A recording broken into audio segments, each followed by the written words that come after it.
Yo, what's good? Welcome back to the channel. You guys ready to talk about some Beyblade? No? Well, too bad. You're gonna watch it anyways. Cue the intro. This, right here, is Beyblade for the PS1. I could make a fart joke here. Be thankful I'm not. If you're anything like me, well, first off, I am so sorry. And secondly, you probably have plenty of fond memories relating to this series. However, I grew up with the quote-unquote metal gen of Beyblade shows, so I have no fucking clue who this loser on the front is. Despite this, when I saw this on a shelf at my local grocery store, it called to me. I just knew I had to cover it, even if it turns out to not be very good.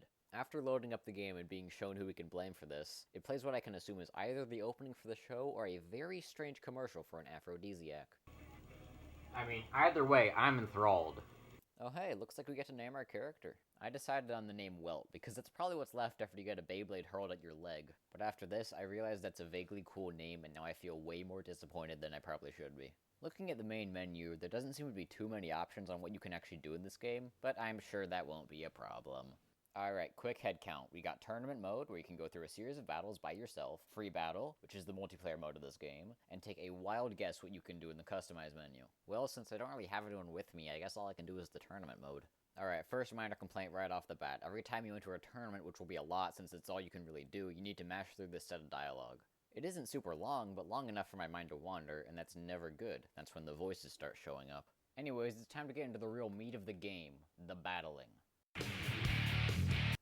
It kinda sucks. Not 100% suckage, more so 60%. The very first thing I noticed about the gameplay here is, much like life, you don't really control your Beyblade, you more so just guide its path as it spins until it can't spin no more. Due to this lack of intuitive control, battles can end up going on for a good while without anyone actually hitting each other. Again, letting my mind wander is never a good thing. The voices are already getting louder. This lack of control also contributes to the fact that when I win or lose, it never really feels earned. This game is just generally very inconsistent. Things just sort of happen without you really knowing why or how. One second you could be knocking your opponent out of the stadium, and the next you could do the exact same thing you did last time, but get knocked out yourself. You can perform super moves, which should, in theory, give you a lot more agency, but it's always a gamble if they ever actually do anything to the enemy. Yes, they do deplete HP, but it's never enough to be consequential enough to waste your time using them. You're always just going to beat the enemy normally before you can use enough supers to drain their HP. They are a bit more beneficial to the enemy since your HP carries over between tournament matches, but they still don't use enough for it to really be super consequential. Oh, and sometimes the super moves can just miss entirely. I know I said this last video, but it feels like I'm missing some sort of secret sauce in order to be able to play this game well. If there are any PS1 Beyblade aficionados in the audience, please feel free to leave a comment down below. It helps me learn and it boosts viewer engagement, which is always nice. Accompanying these battles is riveting commentary from the announcer who, according to the manual, is named DJ Jazzman. Is that a family name? Despite his incredible name, his commentary is about as repetitive as the game itself. He only has about 5 voice lines, which he cycles through ad nauseum.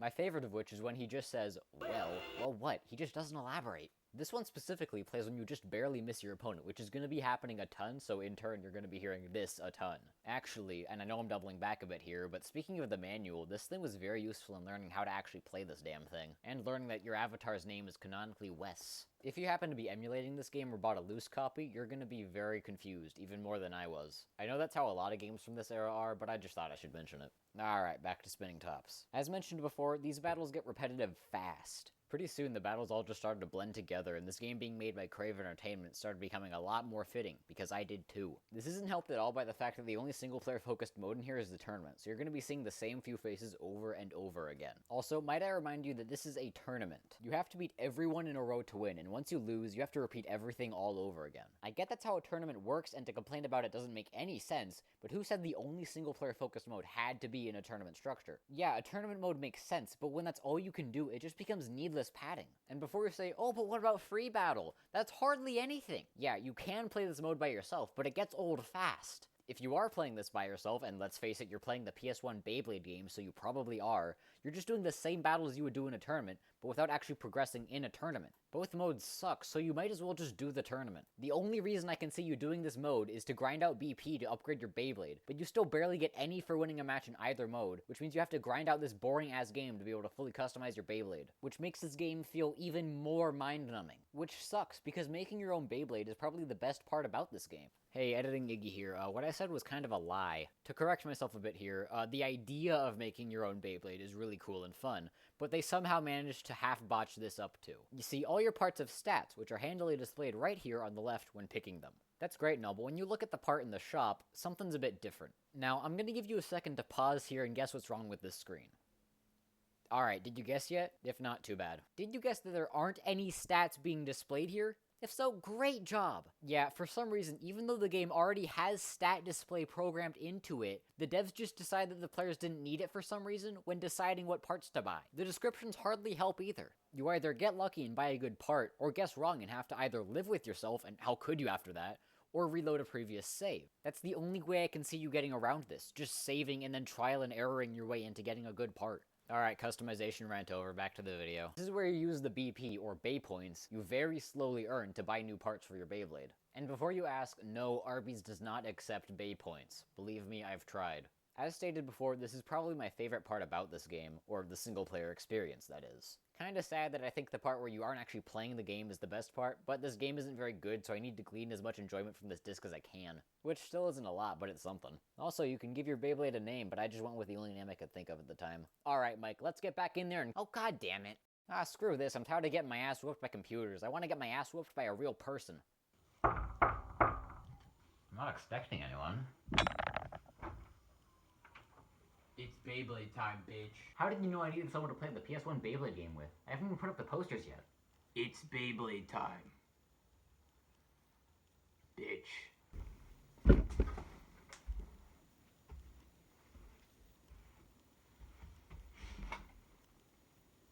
It's Beyblade time, bitch. Now, I know I've spent pretty much this entire video ranting about this game, but I must say it's a lot better with another person. Not because this game has a secretly amazing multiplayer mode or anything, god no, but this is a perfect game to laugh at while only kinda paying attention to it. With the right person, this game's terrible mechanics, which were frustrating while playing alone, become the funniest shit known to man, if only for a few minutes.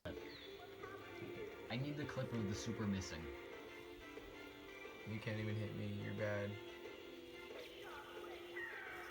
Yeah, what? You See? Yeah! I won! No way you missed the super and then back touched me out of the arena. That's going in the video, by the way.